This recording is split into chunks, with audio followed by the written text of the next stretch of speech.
Hey guys, welcome back to YouTube channel. I am Om Prakash Saini और आज हम जो अनाउंस करने जा रहे हैं वो हमारा व्हाट्सएप नंबर है, जिसके माध्यम से हम आप तक विभिन्न प्रकार के आपकी आवश्यकता के अनुसार नोट्स उपलब्ध करवाएंगे।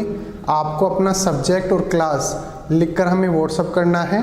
आपको तुरंत आपके सब्जेक्ट के और आपकी क्लास के पूरे नोट्स जो भी अवेलेबल होंगे वो सेंड कर दिए जाएंगे। हमारे जो व्हाट्सएप नंबर रहेंगे वो हैं 86 96 60 85 41।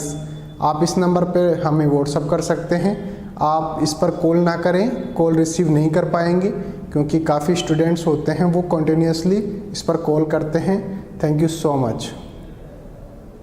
परिचय। पिताजी, ये पार्क तो बहुत ही सुंदर है। यहाँ पर आनंद लेने के लिए बहुत से झूले और राउंड्स हैं। मेरे मित्र भी प्रतिदिन यहाँ आते हैं। मुझे पता था कि तुम्हें ये पार्क अवश्य पसंद आएगा, इसलिए आज मैं तुम्हें यहाँ लेकर आया हूँ। धन्यवाद पिताजी। बहुत अच्छी बात है। अचानक भूकंप आ जाता है। क्या तुम ठीक हो बेटा? हाँ पिताजी, मैं ठीक हूं। क्या मैं आपसे कुछ पूछ सकता हूं? हाँ हाँ, बिल्कुल। भूकंप कैसे आते हैं और ये इतने अधिक विनाशकारी कैसे हो जाते हैं? बेटा, जब पृथ्वी के भीतरी भाग में चट्टानें खिसकती हैं तो उनके कारण भूकंप आते हैं। इस अचानक होने वाली गति के कारण आघात तरंग पृष्ठ पर आती हैं। ये तरंगें पृथ्वी के पृष्ठ के अनुदिश चलती हैं और बहुत क्षति पहुंचाती हैं।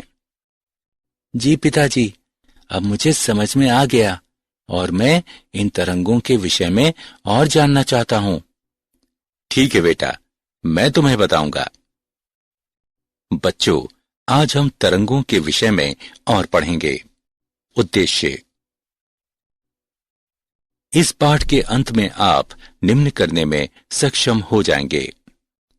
तरंग गति को परिभाषित करना, अनुप्रस्थ और अनुदैर्ध्य तरंगों में अंतर स्पष्ट करना, प्रगामी चाल में विस्थापन संबंध का मूल्यांकन करना, प्रगामी तरंग की गति की गणना करना, तरंगों के अतिव्यापन को समझना, तरंगों के परावर्तन के विषय में जानना, अप्रगामी तरंगों को परिभाषित करना, स्पंदों को समझना, डॉपलर प्रभाव का विश्लेषण करना।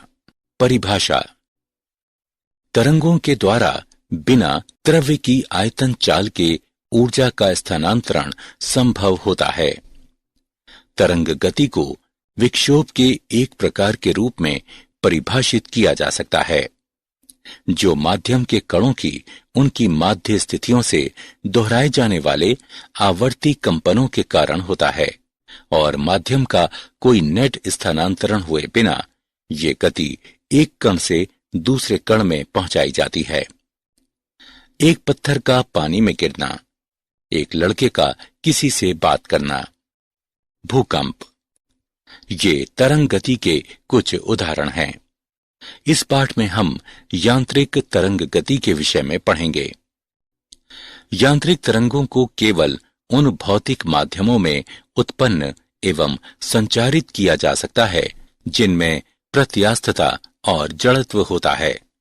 इन तरंगों को प्रत्यास्थ तरंगें भी कहते हैं। अनुप्रस्थ और अनुदैर्ध्य तरंगें। अनुप्रस्थ तरंग वो तरंग होती है जिसमें माध्यम के सभी कण अपनी माध्य साम्यावस्था पर तरंग संचरण की दिशा के अभिलंबवत दिशा में सरल आवर्ती गति करते हैं। अनुदैर्ध्य तरंग गति वो तरंग गति होती है जिसमें माध्यम के पृथक कण तरंग संचरण की दिशा के अनुदिश अपनी माध्य स्थितियों पर सरल आवर्त गति करते हैं। आइए अनुप्रस्थ तरंगों और अनुदैर्ध्य तरंगों में अंतर समझें। अनुप्रस्थ तरंगों में माध्यम के कण तरंग के संचरण की दिशा के समकोणों पर कंपन करते हैं, जबकि अनुदैर्ध्य तरंगों में माध्यम के कण तरंग के संचरण की दिशा के अनुदिश कंपन करते हैं। अनुप्रस्थ तरंगें एकांतर तुंगों यानी शीर्षों या शिखरों एवं द्रोणियों यानी गर्तों के रूप में गमन करती हैं। एक तुंग और एक द्रोणी एक तरंग बनाते हैं, जबकि अनुदैर्ध्य तरंगें एकांतर संपीड़नों के रूप में गमन करती हैं। एक संपीड़न और एक विरलन मिलकर एक तरंग बनाते हैं। अनुप्रस्थ तरंगें केवल ठोसों में और द्रवों के पृष्ठ पर ही बन सकती हैं, जबकि अनुदैर्ध्य तरंगें किसी भी माध्यम में बन सकती हैं। जब अनुप्रस्थ तरंगें संचरित होती हैं तो माध्यम में कोई भी दाब परिवर्तन नहीं होता है, परंतु जब अनुदैर्ध्य तरंगें संचरित होती हैं तो माध्यम में दाब परिवर्तन होता है। अनुप्रस्थ तरंगें एक ज्या वक्र द्वारा सीधे निरूपित की जा सकती हैं, जबकि अनुदैर्ध्य तरंगें एक ज्या वक्र द्वारा केवल अप्रत्यक्ष रूप से निरूपित की जा सकती हैं। अनुप्रस्थ तरंगें ध्रुवीकृत की जा सकती हैं, जबकि अनुदैर्ध्य तरंगें ध्रुवीकृत नहीं की जा सकती। प्रगामी चाल में विस्थापन संबंध।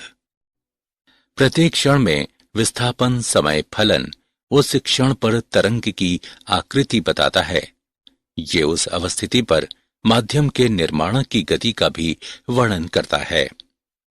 ज्या वक्रीय संचरित होती तरंग को निम्नानुसार वर्णित किया जा सकता है। y बराबर a sin kx घटा ओमेगा t, जहां y बराबर स्थिति x और समय t के फलन के रूप में विस्थापन है। a बराबर तरंग का आयाम, ओमेगा बराबर तरंग की कोणीय आवृत्ति, k बराबर कोणीय तरंग संख्या। आयाम ए माध्यम के निर्माणकों का उनकी साम्यावस्था से अधिकतम विस्थापन प्रदर्शित करता है। ये तरंग का आयाम कहलाता है। तरंग दैर्ध्य समान कला वाले दो बिंदुओं के बीच न्यूनतम दूरी तरंग का तरंग दैर्ध्य कहलाती है, जिसे प्रायः लेम्ला द्वारा निरूपित किया जाता है। सरलता के लिए हम कह सकते हैं कि किसी तरंग में दो क्रमिक तुंगों या द्रोणियों के बीच की दूरी तरंग दैर्ध्य होती है। आवर्तकाल। तरंग के दोलन का आवर्तकाल वो समय होता है जो एक एलिमेंट एक पूर्ण दोलन पूरा करने में लेता है। एक संचारित तरंग की चाल। सभी प्रगामी तरंगों के लिए एक सामान्य संबंध निम्न रूप में व्यक्त है। v बराबर लेम्ला बटे t। माध्यम के किसी निर्माणक द्वारा एक पूर्ण दोलन हेतु अपेक्षित समय में तरंग पैटर्न तरंग के तरंग दैर्ध्य के बराबर दूरी तय करता है। तानित डोरी पर एक अनुप्रस्थ तरंग की चाल। माना कि एक डोरी को दो दृढ़ टेकों के बीच ताना गया है। यदि डोरी को चुटकी से खींचते हुए थोड़ा विस्थापित किया जाता है तो डोरी की लंबाई के अनुदिश एक निश्चित वेग के साथ एक उभार संचरण करता है। उभार के संचारण का वेग डोरी के तनाव और द्रव्यमान प्रति इकाई लंबाई पर निर्भर करता है।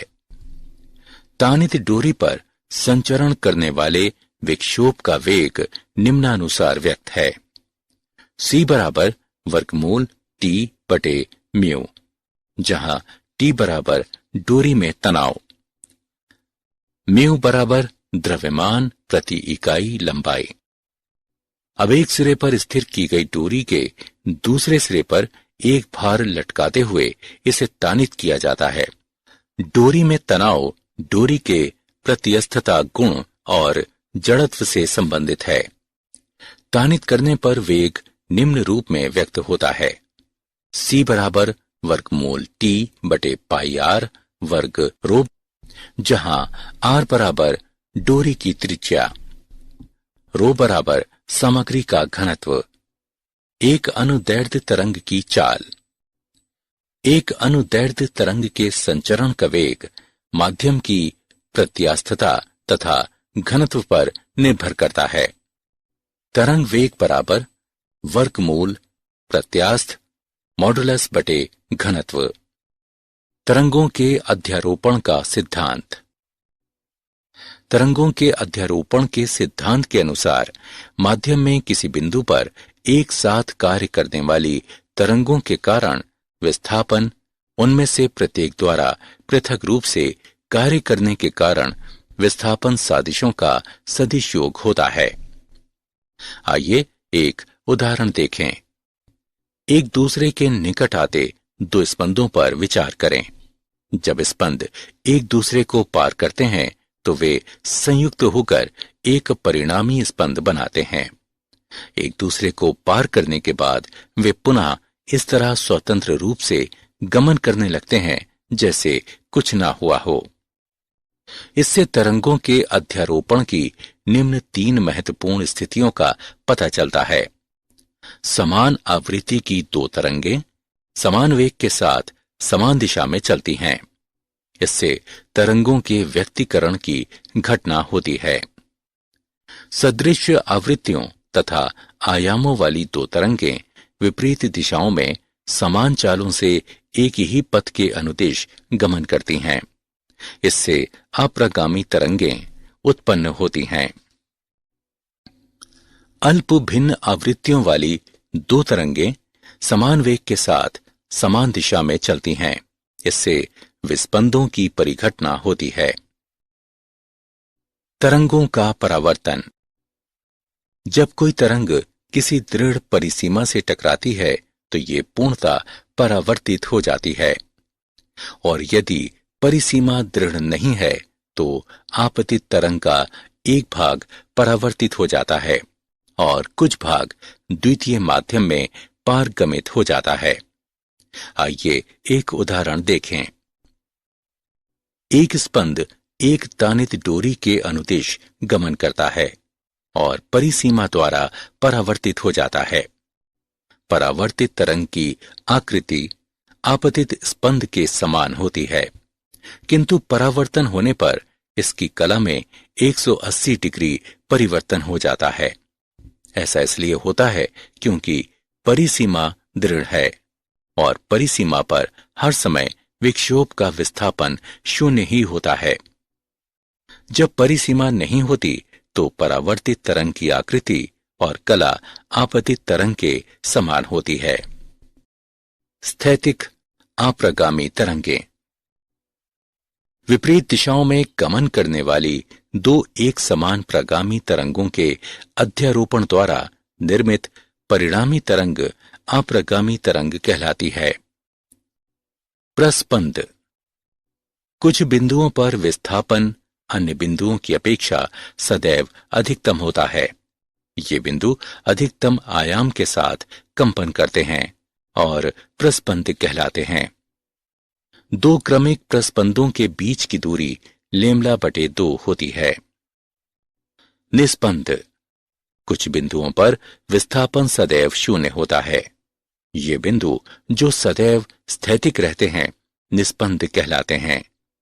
2 क्रमिक निस्पंदों के बीच की दूरी λ/2 होती है। यह प्रेक्षित किया गया है कि एक निस्पंद और निकटस्थ प्रस्पंद के बीच की दूरी λ/4 होती है। विस्पंदें। जब लगभग समान आवृत्ति तथा समान आयाम की 2 ध्वनियां एक साथ उत्पन्न होती हैं तो परिणामी ध्वनि में एकांतर उच्चिष्ठ और अल्पिष्ठ होते हैं। नियमित अंतरालों पर ध्वनि का एकांतर उतार चढ़ाव होने की ये परिघटना विस्पंदें कहलाती हैं। आइए एक उदाहरण देखें। 2 सन्नादी तरंगे हैं जिनमें से एक की आवृत्ति 12 हर्ट्ज और दूसरी की आवृत्ति 10 हर्ट्ज है।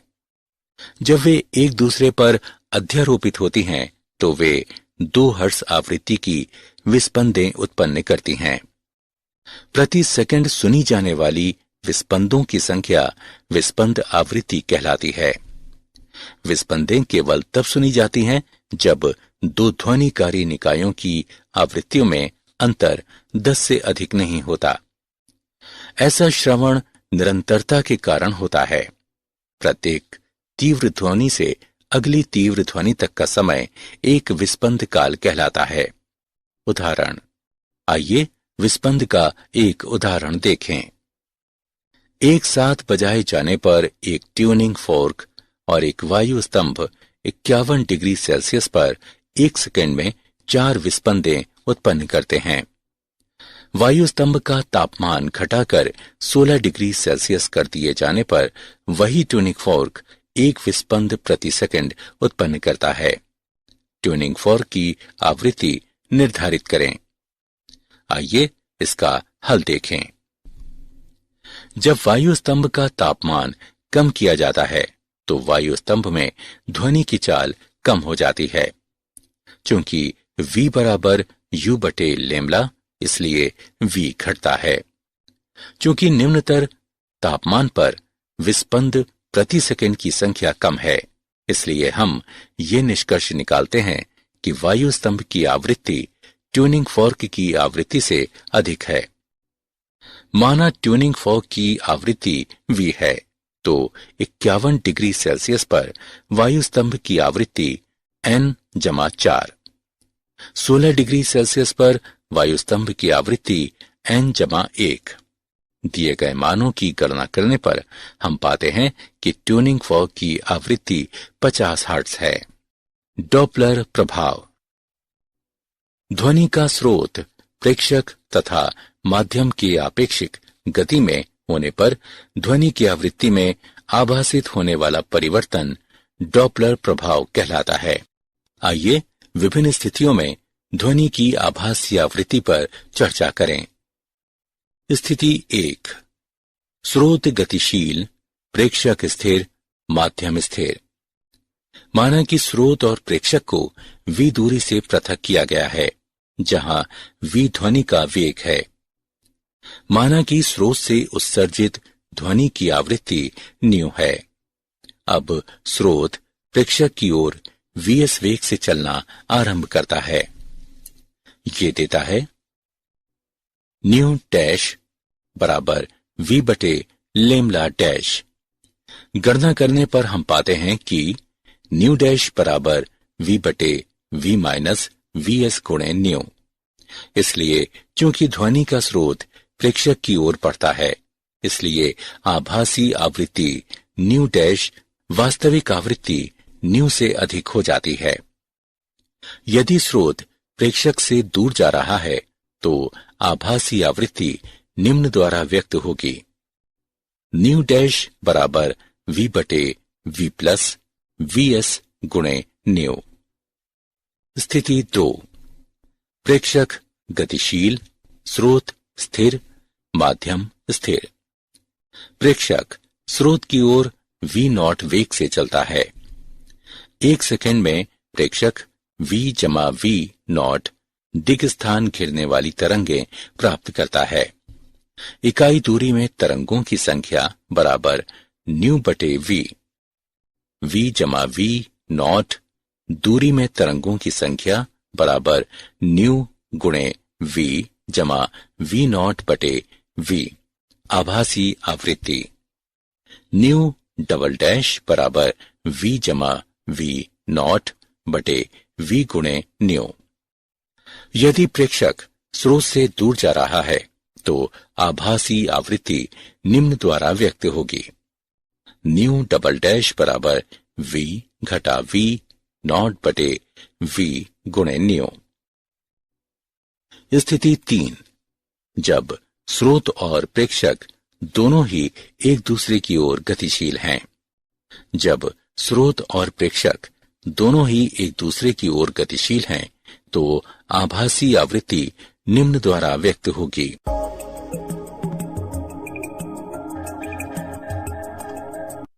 न्यू ट्रिपल डैश बराबर V जमा V0 बटे V घटा Vs गुणे न्यू।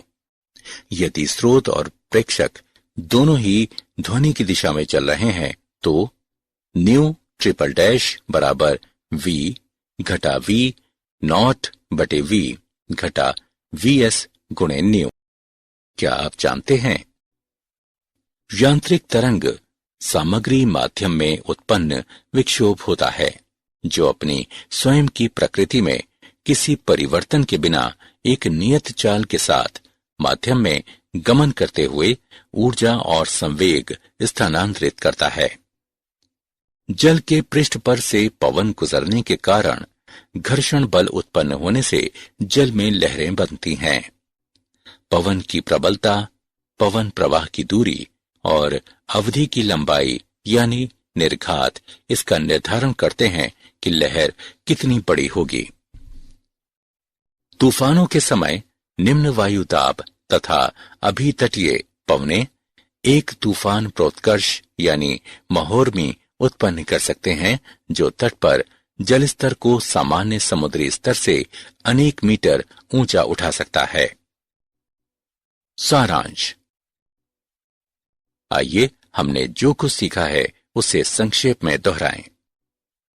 तरंग गति को विक्षोभ के एक प्रकार के रूप में परिभाषित किया जा सकता है, जो माध्यम के कणों की उनकी माध्य स्थितियों से दोहराए जाने वाले आवर्ती कंपनों के कारण होता है। अनुप्रस्थ तरंग वो तरंग होती है जिसमें माध्यम के सभी कण अपनी माध्य साम्यावस्था पर तरंग संचरण की दिशा के अभिलंबवत दिशा में सरल आवर्ती गति करते हैं। अनुदैर्ध्य तरंग गति वह तरंग गति होती है जिसमें माध्यम के पृथक कण तरंग संचरण की दिशा के अनुदिश अपनी माध्य स्थितियों पर सरल आवर्त गति करते हैं। तरंग दैर्ध्य समान कला वाले दो बिंदुओं के बीच न्यूनतम दूरी तरंग का तरंग दैर्ध्य कहलाती है। एक अनुदैर्ध्य तरंग के संचरण का वेग माध्यम की प्रत्यास्थता तथा घनत्व पर निर्भर करता है। माध्यम में किसी बिंदु पर एक साथ कार्य करने वाली तरंगों के कारण विस्थापन उनमें से प्रत्येक द्वारा पृथक रूप से कार्य करने के कारण विस्थापन सादिशों का सदिश योग होता है। विपरीत दिशाओं में गमन करने वाली दो एक समान प्रगामी तरंगों के अध्यारोपण द्वारा निर्मित परिणामी तरंग अप्रगामी तरंग कहलाती है। नियमित अंतरालों पर ध्वनि का एकांतर उतार चढ़ाव होने की ये परिघटना विस्पंदें कहलाती हैं।